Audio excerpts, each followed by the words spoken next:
అందరికీ నమస్కారం. శ్రీ కాత్యాయని వ్రత కథ ప్రారంభిస్తున్నాను.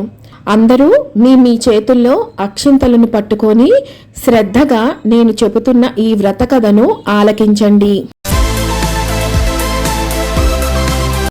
పూర్వకాలమున పరమ పవిత్రమగు నైమిసారణ్యమున సౌనకాది మహామునులందరూ బహు పురాణములను ఎరింగిన వ్యాస శిష్యుడగు సూత మహర్షిని గాంచి భక్తితో ప్రణమిల్లి, ఓ మహర్షి, నీవెన్నియో పురాణములను వినిపించితివి, మరియు సందర్భానుసారముగా వ్రత మహత్యమును తెలిపితివి.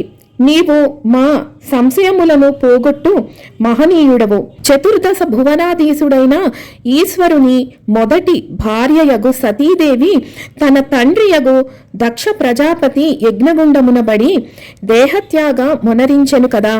ఆ విధముగా జరుగుటకు కారణమేమి?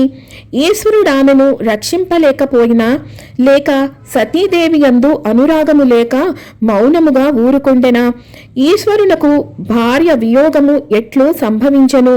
మా సందేహములను తొలగించు సమర్థులు తాము తప్ప మరి ఒకరు లేరు, తెలియజెప్పుడని ప్రార్థించిరి. వెంటనే సూత మహర్షి, ఓ మునులారా, మీ సందేహము తప్పక పోగొట్టగలను, సావధానముగా వినుడు అని ఇట్లు చెప్పసాగెను. దక్ష ప్రజాపతి తన కుమార్తెయగు సతీదేవిని ఈశ్వరునకు భార్యగా నొసంగెను.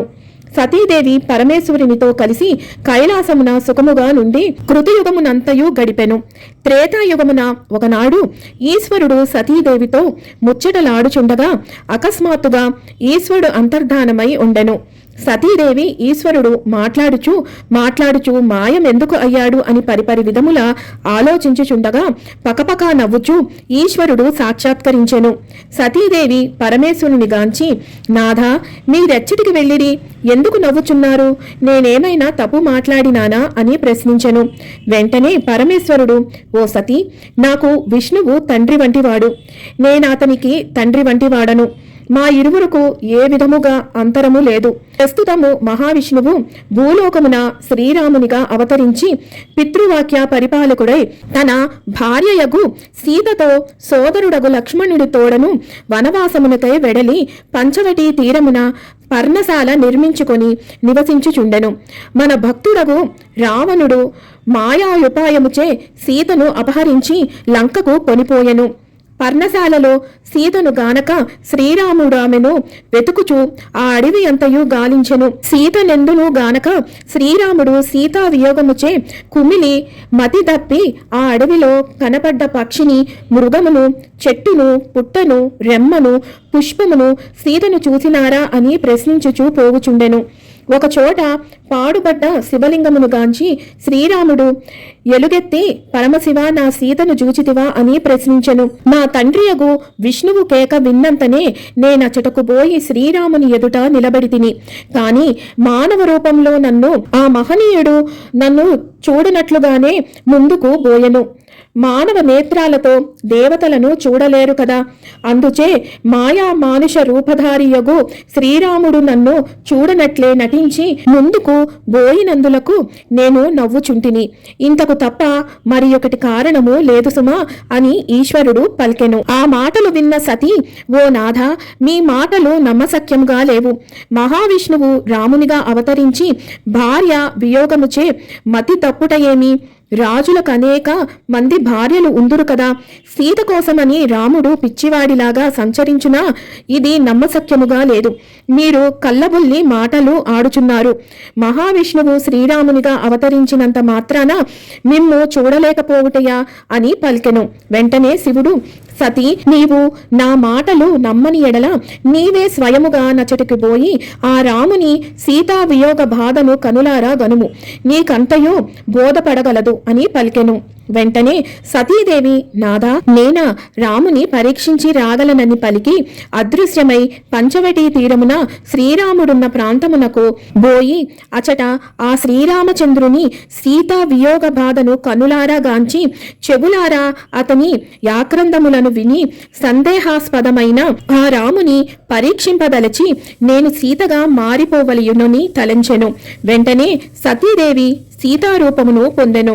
అదే సమయమునకు కైలాసమునందున్న శివుడు సతీదేవి శ్రీరాముణ్ణి ఏ విధముగా పరీక్షించునో తెలుసుకోవలయునని తలంచి రహస్యముగా తన ప్రాంతమునకు చేరి సీతామహాదేవిని గాంచి కనులు మూసుకొని చేతులొగ్గి నమస్కారము గాంచి మరలా చూడగానే నామె శ్రీరామునకు అభిముఖముగా పోవుచుండెను. అప్పుడు శివుడు నా తల్లి నా తండ్రి చెంతకు పోవుచుండెనని సంతోషింపసాగెను.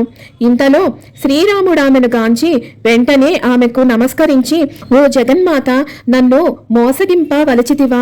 నాకు నా భార్య తప్ప మరి ఒక స్త్రీ స్వస్వరూపములో కనపడును అని పలికి వెంటనే సతీదేవి స్వస్వరూపము నుండి, రామ, నిన్ను పరీక్షించుటకై నేను సీతారూపమును పొందితిని. నీ సీత ఎచ్చటనున్నను మహాసాధ్వియై ఉండగలదు అని పలికి అదృశ్యమయ్యను. శివుడు కూడా జరిగినదంతయు తెలుసుకొని సతీదేవి కంటే ముందుగానే కైలాసము చేరి ఏమీయూ తెలియని వాని వలె మౌనముగా నుండెను. ఇంతలో తన చెంతకు వచ్చిన సతీదేవి, నాథా, నేను పోయి శ్రీరాముణ్ణి పరీక్షించి తిని నిజముగా అతడు మహావిష్ణువై ఉండి కూడా మానవుని వలె పామరుని వలె నటించుచుండెను అని పలికెను. వెంటనే శివుడు, సతీ, నీవతనిని ఎటుల పరీక్షించితివి అని ప్రశ్నించెను. వెంటనే ఆమె, నాథ, నీవు పరీక్షించిన విధముగానే పరీక్షించితిని అని అబద్ధమాడెను. వెంటనే శివుడు, సతీ, నీవు పరీక్షించిన విధము నా కన్నులకు కట్టినట్లుగా కనపడుచున్నది. ఇప్పటికీ నీవు దాల్చిన నా తల్లి రూపము నాకు కనబడుచున్నది. నీవు నా తల్లివి, నమస్కారమని వెడలిపోయెను. అంతటా ఆ సతీదేవి జరిగిన తప్పును తెలుసుకొని, నేను సందేహించుట ఓ తప్పు, దానిని కప్పిపుచ్చుకొనుటకు అబద్ధమాడుట మరి ఒక తప్పు పని చేసి కలంకము పొందితిని. ఆ కలంకిత దేహముతో ఈశ్వరుని అర్ధాంగిగా నుండు అర్హత కోల్పోయితిని. అందుచే దయామయుడగు పరమేశ్వరుడు నన్ను తల్లిగా చూతునని శిక్షించెను అని పరిపరి విధముల విచారించి కలంకితయైన తన దేహమును త్యజించుటకు నిశ్చయించెను. తన దేహమును విడిచిపెట్టుటకు పలు విధముల యోచించి చివరకు తానే ఇంట పుట్టెనో అచ్చటనే దేహము వదులుటకు యుక్తమని ఆ సతి నిశ్చయించెను. ఆమె మహామాయగాన తన తండ్రికి ఈశ్వరుడన్న ద్వేషమును కలిగించి ఈశ్వరుని బిలువకుండా యజ్ఞము ఒనరించునట్లుగా కోరికను కలిగించెను.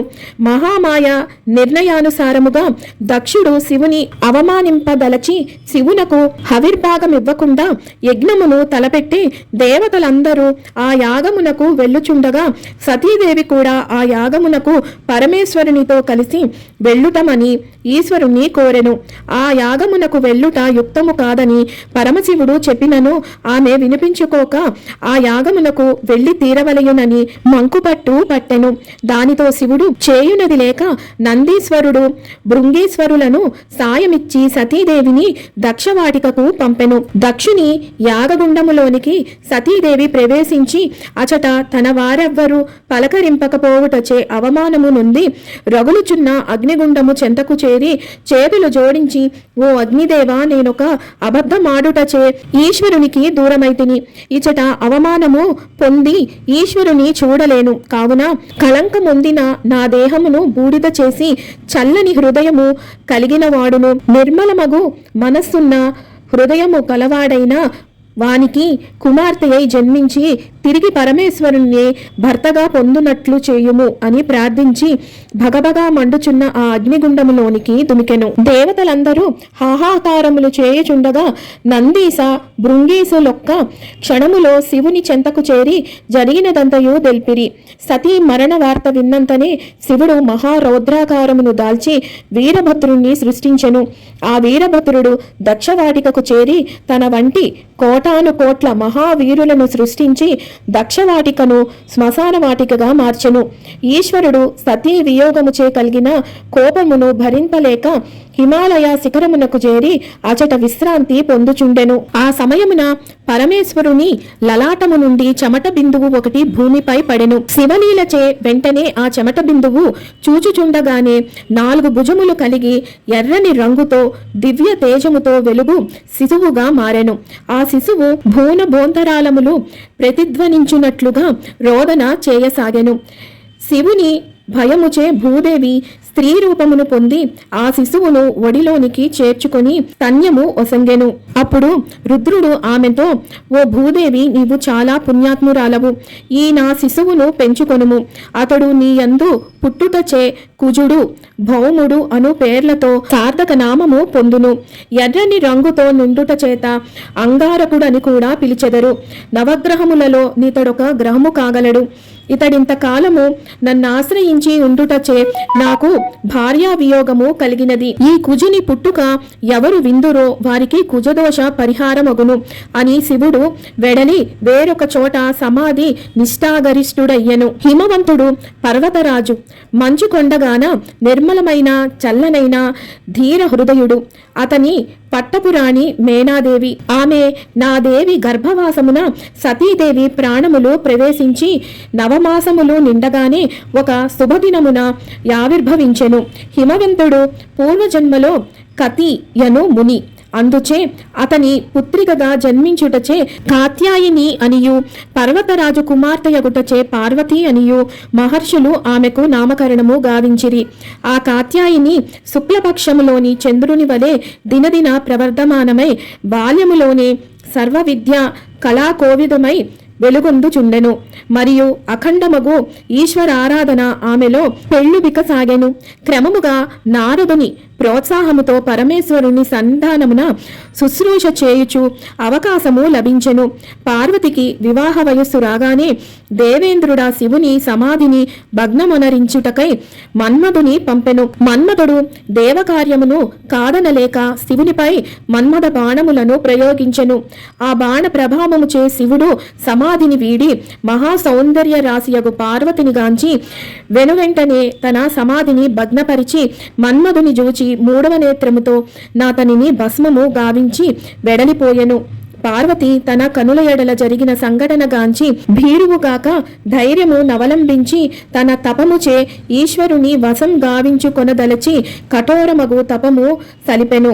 ఆ తపముచే ఈశ్వరుడు సంతుష్టుడై ఆమెను పరీక్షించి భార్యగా స్వీకరించుటకు సమ్మతించెను. సప్తఋషులు హిమవంతుని చెంతకు కన్యావరణకై శివుడు పంపెను. ఆ మహర్షులు హిమవంతుని చెంతకు పోయి పరమశివునికి పార్వతి నొసంగుటకు సంసిద్ధము గావించిరి. ఒక శుభలగ్నమున అత్యంత వైభవోపేతముగా శివపార్వతి కళ్యాణము బ్రహ్మ స్వయముగా జరిపించెను. శివుడు పార్వతిని వివాహమాడి ఎనలేని ఆనందముతో నిండి ఉండగా మన్మధుని భార్యయగు రతీదేవి పార్వతీనాథుని పాదములపై పడి తన భర్తను బ్రతికించమని ప్రార్థింపగా అతడు సంతోషముతో మన్మధుని బ్రతికించి రతీదేవికి మాత్రమే దృగ్గోచారుడగు నట్లుగా చేసి ఆమెకు సంతోషమును కలిగించెను. దేవతలంతా పరమేశ్వరుని దయాదృష్టికి మహానందము నొంది ఆ దంపతులపై పూల వర్షమును కురిపించిరి. ఆ సమయమున పార్వతి పరమేశ్వరునితో, నాథా, నిన్నాశ్రయించిన దోషముచే గత జన్మలో నేను సందేహాస్పదమైన అసత్యమాడి నీకు దూరమై శరీరత్యాగ మొనరించితిని. నా వియోగముచే నీవు రౌద్రావతారము దాల్చి ఆ తాపము తీర్చుకొనుటకై నా తండ్రి పర్వత సానువులకు చేరినంతనే నీ లలాటము నుండి ఆ దోషము చెమట బిందువుగా మారి భూమిపై పడెను. వెంటనే ఆ బిందువు శిశువుగా మారి రోదన మొనరుంచుచుండగా భూదేవి ఆ శిశువును ఒడిలోనికి తీసుకొని స్తన్యము ఒసంగి పుత్రునిగా స్వీకరించెను. ఆ సమయమున నీవు ఆ శిశువునకు భౌముడని సార్థక నామము పెట్టి నవగ్రహములలో నతనికి ఒక స్థానము ఒసంగితివి. ఆ కుజుడు నిన్ను వీడి నాకెంతయో మహా ఆనందమును కలిగించెను. ఆ కుజుడు ఆశ్రయించిన లోకులకు కూడా బాధ లేకుండా చేయగలుగుదురు అని ప్రార్థించుచున్నాను అని పలికెను. వెంటనే ఈశ్వరుడు ఆమెతో, ఓ పార్వతి, కుజుని జన్మ కథను విన్నవారికి కుజదోష పరిహారమగునటులా ఆనాడే వరమిచ్చితిని. నీ కోరిక అనుసరించి ఇప్పుడు లోకములోని జనులకు కుజదోష పరిహారమై శీఘ్రముగా వివాహం అగుటకున్న వివాహ ప్రతిబంధక దోషములు నివారణ యగుటుకున్న ఒక వ్రతమును నీ నామాంకితముగా స్థాపన చేయుచుంటిని. ఆ వ్రతమునకు నీవే ప్రధానాంశము. భౌమవారముచే కుజుడు ప్రదోషకాలమగుటచే నేనును అందు భాగస్వాములమైతిమి. కాత్యాయిని వ్రతమను పేరుతో భూలోకమున సుస్థిర కాగలదు అని పలికెను. ఆ మాటలు విని పార్వతి మహా ఆనందమును నొందెను. పిదప పరమేశ్వరుడా పార్వతితో ముక్కోటి దేవతలు వెంటరాగా కైలాసమునకు చేరెను అని సూత మహర్షి సౌనకాదులకు వినిపించెను. పూర్వము దమయంతి ఈ వ్రతము ఆచరించి నలుని చేపట్టెను. రుక్మిణి ఈ వ్రతమును ఆచరించి ఉద్యాపన నాడే శ్రీకృష్ణుని చెంతకు చేరెను. ఈ వ్రత కథను విన్నవారికి చదివిన వారికి అభీష్ట లాభము సిద్ధించును.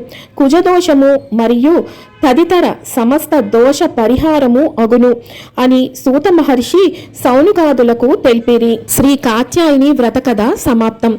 ఇప్పుడు మీ చేతిలో ఉన్న అక్షంతలను కొన్ని అమ్మవారి పాదాలపైన ఉంచి మిగిలినవి మీ శిరస్సులపైన ధరించండి. సర్వం శ్రీ పార్వతీ పరమేశ్వర పాదార్పణమస్తు. స్వస్తి.